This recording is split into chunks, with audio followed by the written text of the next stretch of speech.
देखिए बेटा, डिवेंचर का एक बहुत इंपॉर्टेंट टॉपिक सिंकिंग फंड हम स्टार्ट करने वाले हैं आज। और मैंने आपको स्टार्टिंग में बताया था कि बहुत ज़्यादा चांसेस होते हैं कि इसके में से क्वेश्चन आपका आता है। और लास्ट टॉपिक है हमारे इस चैप्टर का। क्या होता है बेटा सिंकिंग फंड, पहले ये समझना बहुत ज़रूरी है। देखिए, हम ऑलरेडी बात कर चुके हैं कि जो डिवेंचर रिडीम होते हैं या प्रेफरेंस शेयर रिडीम होते हैं वो दो तरीके से रिडीम होते हैं। एक तो होते हैं आपके आउट ऑफ कैपिटल और एक होते हैं आपके रिजर्व। ठीक है बेटा, तो कोशिश करते हैं कि कहाँ से आपको रिडीम करना है वो मैटर करता है। सिंकिंग फंड में हम कोशिश ये करते हैं कि हम रिजर्व से सिंकिंग फंड को या डिवेंचर को रिडीम करें, धीरे धीरे पैसा इकट्ठा करें और वो पैसा इकट्ठा करके फिर लौटा दें। तो इस तरह का जो पैसे इकट्ठा करना उसे सिंकिंग फंड के रूप में बोला गया है। देखिए, एग्जाम्पल के थ्रू अगर मैं आपको समझाऊं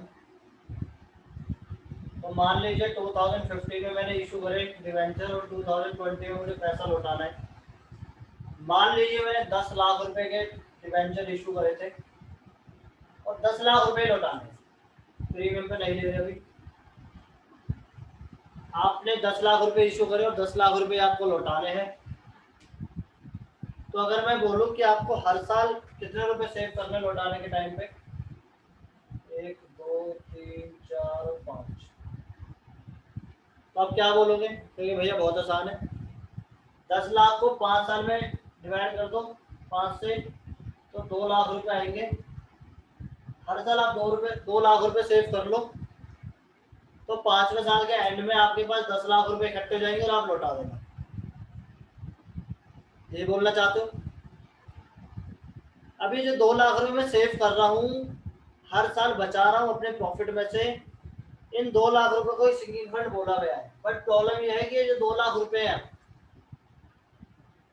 क्या मैंने अपने पास रखूंगा? अगर मैं अपने पास रखूँ तो फिर तो मेरे पे 2 लाख ही रहेंगे। बट मैं ऐसा नहीं करता।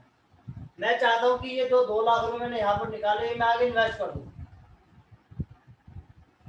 अब सीधी सी बात है, हर साल इन्वेस्ट करूंगा, हर साल 2 लाख निकालूंगा, तो ये 2 लाख रुपए हर साल इन्वेस्ट करना चाहता हूँ। तो सीधी सी बात है, अगर मैं कहीं इन्वेस्ट करूंगा भी बेटा पैसा, तो वहां से कुछ ना कुछ मुझे वापसी मिलेगा, यानी कुछ ना कुछ रिटर्न मेरे को मिलेगा।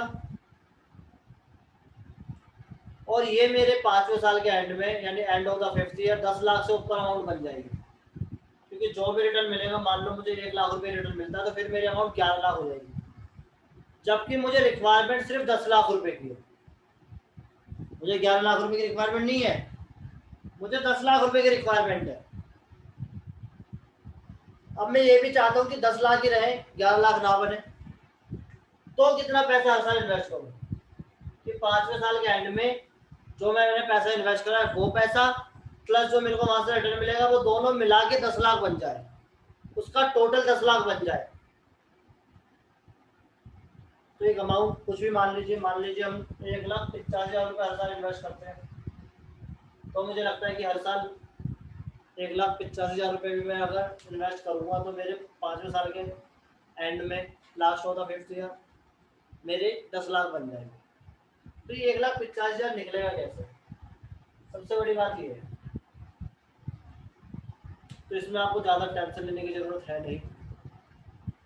इसमें आपको एक अमाउंट गिवन होगी क्वेश्चन के अंदर, और उस अमाउंट से ही हम निकाल लेंगे कि कितना रुपए मुझे इन्वेस्ट करना चाहिए हर साल।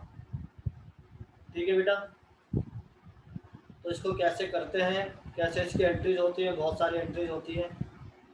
फिर लास्ट के 5वें साल में जो मैंने पैसा इन्वेस्ट करा है उसको मेरे को बेचना भी है, वहाँ से मेरे को प्रॉफिट हुआ, लॉस हुआ, फिर उस पैसे से मैं रिडीम करूँगा। ये सारी चीज़ें मुझे सिंकिंग फंड के अंदर सीखनी है।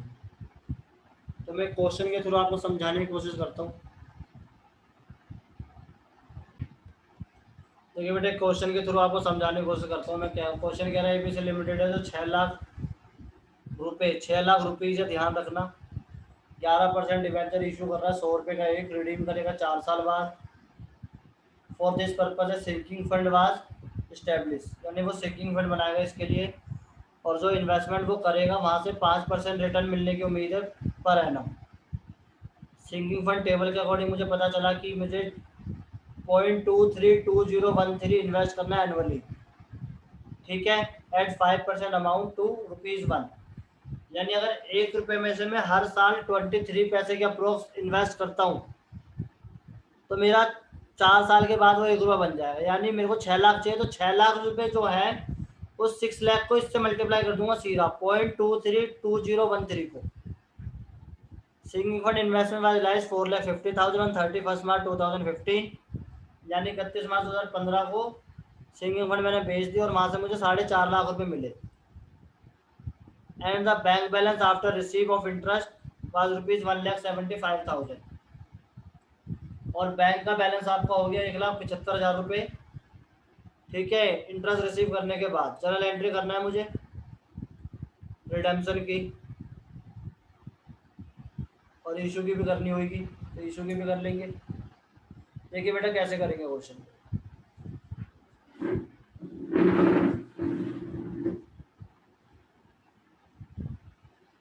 एंट्रीज बहुत सारी होगी,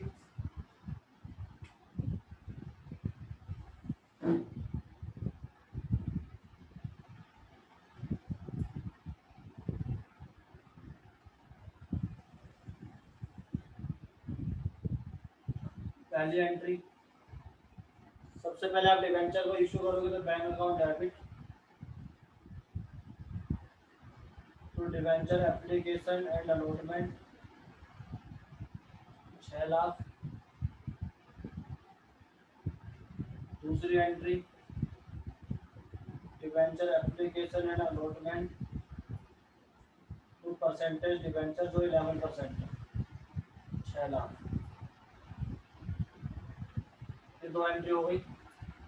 इसके बाद पहले साल के एंड में आपकी एंट्री होगी सिंकिंग फंड की, तो प्रॉफिट एंड लॉस आपका कम होगा तो एंट्री होगी सरप्लस अकाउंट डेबिट या statement of profit and loss account debit to sinking fund. या आपने पैसा बचा लिया प्रॉफिट में से, सिंकिंग फंड के नाम से पैसा निकाल लिया और कितना आएगा 0.2320, कितना था बेटा एक बार देख लीजिए 0.232013 इंटू 6 लाख, तो यार आपका 139,207.8, तो 208 ले लो, ज़्यादा आ रहा है, तो 139,208 इतना पैसा आपने सेव करा। अब ये पैसा सेव तो कर दिया आपने, प्रॉफिट में से तो निकाल लिया, बट आपको ये आगे इन्वेस्ट भी करना है, तो इन्वेस्ट करने की एंट्री अलग होगी सिंकिंग फंड इन्वेस्टमेंट। इन्वेस्टमेंट में पैसा डाला आपने टू बैंक, पैसा जाएगा तो बाहर इन्वेस्ट करोगे तो यहाँ आपने इन्वेस्ट कर दिया 139,208, ये आपके दूसरे साल की एंट्री होगी। अब तीसरे साल में आओगे, तीसरे साल में फिर आपको पैसा बचाना है। ये पहले साल की स्टार्टिंग है, ये पहले साल का एंड है, दूसरे साल का एंड है, सेकेंड ईयर का एंड है अभी। तो फिर आपने करा सिंकिंग फंड 139,208, फिर दोबारा आपने इस साल में पैसे निकाल दिए। अब इस साल आपने पैसा निकाला ठीक है, बट बात यह है कि जो आपने पिछले साल पैसा इन्वेस्ट किया था ये वाला, इस पे इंटरेस्ट मिलेगा। और इस पे क्या इंटरेस्ट मिला होगा, क्यों इंटरेस्ट मिलेगा, तभी तो मैं कम पैसा इन्वेस्ट कर रहा हूँ। यहाँ पर मैं 1,39,000 रुपये इन्वेस्ट कर रहा हूँ, जबकि 6 लाख रुपए इकट्ठे करने के लिए मुझे हर साल 1.5 लाख रुपए इन्वेस्ट करना था। फिर भी मैं 1,39,000 कर रहा हूँ, क्यों कर रहा हूँ, ताकि मेरा जो इंटरेस्ट है उससे मेरी अमाउंट 6 लाख बन जाए,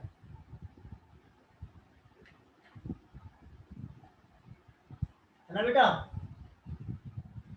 तो कितना इंटरेस्ट मिलेगा देखिए, इंटरेस्ट मुझे बैंक या कैश की फॉर्म में मिलेगा, तो bank account debit to sinking fund कैसे लिखो, to interest on sinking fund investment, 1,39,208 रुपये का 5%, 6960, इतना मेरा इंटरेस्ट बना बेटा। ठीक है, अब ये जो इंटरेस्ट का पैसा है ये क्या करूंगा मैं, ये पैसा मैं सिंकिंग फंड में डाल दूंगा, क्योंकि ये पैसा मैं जब दोबारा री इन्वेस्ट करूंगा। अब इस पैसे को पहले सिंकिंग फंड में डाल दीजिए, तो एंट्री होगी interest on sinking fund investment to sinking fund account 6960। अब सिंकिंग फंड से जो पैसा डालूंगा यहाँ पर वो डालूंगा मैं sinking fund investment account debit to bank. अब बैंक में मैं दो पैसे डालूंगा, एक तो डालूंगा ये वाले 1,39,208 इस साल के 1,39,208 रुपये के पैसे डालूंगा, प्लस इंटरेस्ट जो आया 6960 ये भी इन्वेस्ट कर दूंगा। मैंने पैसे डालूंगा 146,168, 1,46,168 रुपये।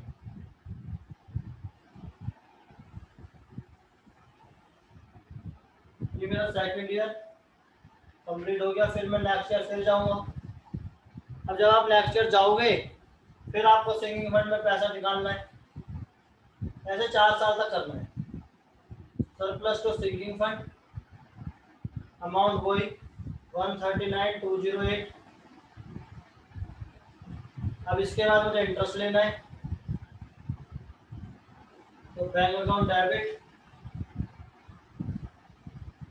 To interest on sinking fund investment.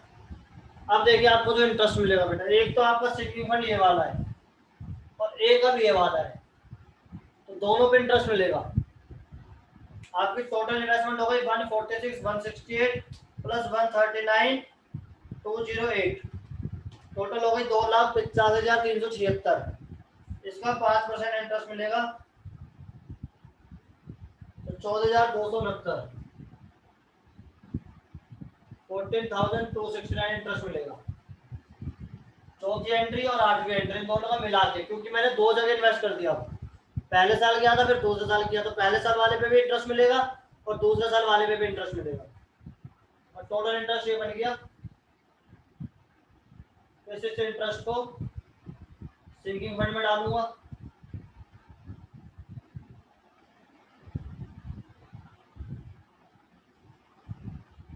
और फिर ये पैसा बाहर इन्वेस्ट कर दूंगा।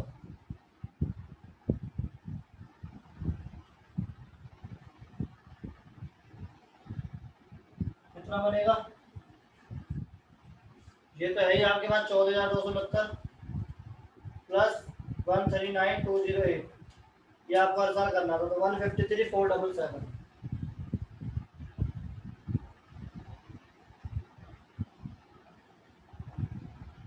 ये आपका तीसरे साल का एंड हो गया।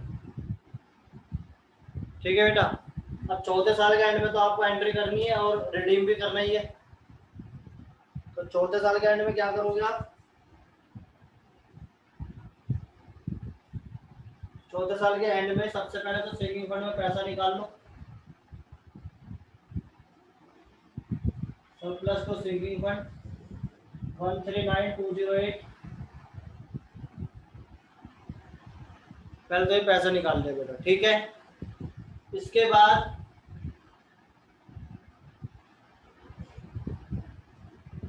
इसकी पिक क्लिक करके भेज दूंगा मैं आपको, समझ ना आ रहा हो तो, मतलब क्लियर ना दिख रहा हो तो टेंशन मत लेना। इसके बाद मुझे इंटरेस्ट मिलेगा तो इंटरेस्ट रिसीव कर दूंगा।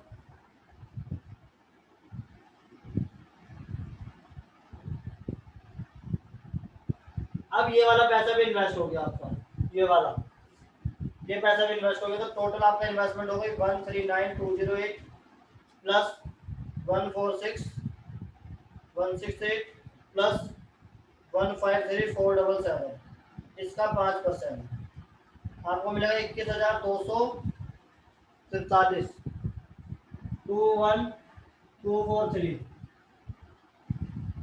इस पैसे को डाल दो कहाँ पर, सिंकिंग फंड में, interest on sinking fund investment to sinking fund account 21,243। देखो बेटा यहाँ तक तो सिंपल हो गया आपका। अब आप चौथे साल के एंड में पैसे डालोगे नहीं, क्योंकि इस दिन तो आपको रिडीम करना है, इस दिन तो आपको रिडीम करना है। आप देखिए आपने ये पैसा इन्वेस्ट कर दिया, अब आपका ये देखिए कि टोटल जो बन रहा है सिंकिंग फंड में वो आपने बेचा होगा, क्योंकि आपको रिडीम करना है, वो डेट आ गई जब रिडीम करना है। तो आपने कितने में बेचा? क्वेश्चन कह रहा है कि चौथे साल के एंड में आपने 4.5 लाख रुपए की इन्वेस्टमेंट को बेच दिया। बहुत अच्छी बात है। अब जो 4.5 लाख रुपए आपने बेचे हैं, क्या वो प्रॉफिट में सेल हुई है लॉस में, वो देखते हैं। सिंकिंग फंड इन्वेस्टमेंट को आपने बेच दिया, तो एंट्री होगी बेचने की, bank account debit to sinking fund investment. Investment कितने की बन रही है देखिए बेटा, एक बार देख लेते हैं। 139,208 आपने पहले इन्वेस्ट करा, 146,168 आपने फिर इन्वेस्ट करा, और फिर आपने करा 153,477। तो टोटल आपने इन्वेस्ट कर दिया 139,208 प्लस 146,168 प्लस 153,477, 4,38,853। यानी आपने टोटल इन्वेस्ट कर दिया 4,38,853 रुपये, और आपका बिका है ये 4,50,000 का। 4,38,853 रुपए की चीज आपकी कितने में बिक गई? 4,38,000 में। तो to profit and loss account 11,147 रुपए का प्रॉफिट हो गया। ठीक है बेटा। अब आपको रिडीम करना है, तो रिडीम की वही एंट्री होगी जो करते हैं हमेशा, नॉर्मल एंट्री। क्या होती है? Debenture account debit, to debenture holder 6 lakh रुपए से, और फिर debenture holder to bank 6 lakh रुपए। ठीक है बेटा, आप इतनी एंट्री कीजिए, इतना स्पेस है मेरे पास, फिर वो 1-2 एंट्री और होगी वो बताते हैं। देखिए बेटा, ये तो सिंगिंग फंड में डाल दिया मेरे पास। जो सिंगिंग फंड में पैसा डाला, पहली बार ये, दूसरी है, तीसरी है, चौथी है, एक बार इंटरेस्ट ये आया, एक बार आया था 21,243। सेकेंड ईयर का आया भैया 14,269। 14,216 नहीं 269। 269 बेटा। अब ये टोटल कितना बन रहा है ये देखिए आपके पास सिंगिंग फंड में, क्योंकि अब तो आपने रिडीम कर दिया, तो सिंगिंग फंड को तो खत्म करना पड़ेगा।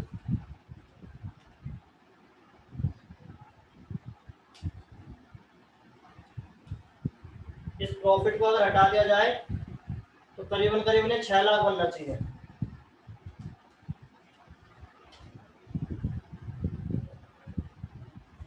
पाँच लाख 99,304। 5,99,304। 696 कम है। तो ये बन गया बेटा आपका 5,99,304 प्लस 11,147 सिंगिंग फंड डाल के, प्लस इसमें 11,147 और कर दो, 6,10,451। टोटल आपका सिंगिंग फंड में इतना हो गया। और इसके बाद आपने इसे जनरल रिजर्व में ट्रांसफर कर देना है, और कैपिटल रिजर्व में जो प्रॉफिट हुआ है वो आप कैपिटल रिजर्व में ट्रांसफर कर दो 11,147, और 5,99,304 रुपये ट्रांसफर कर दो जनरल रिजर्व में।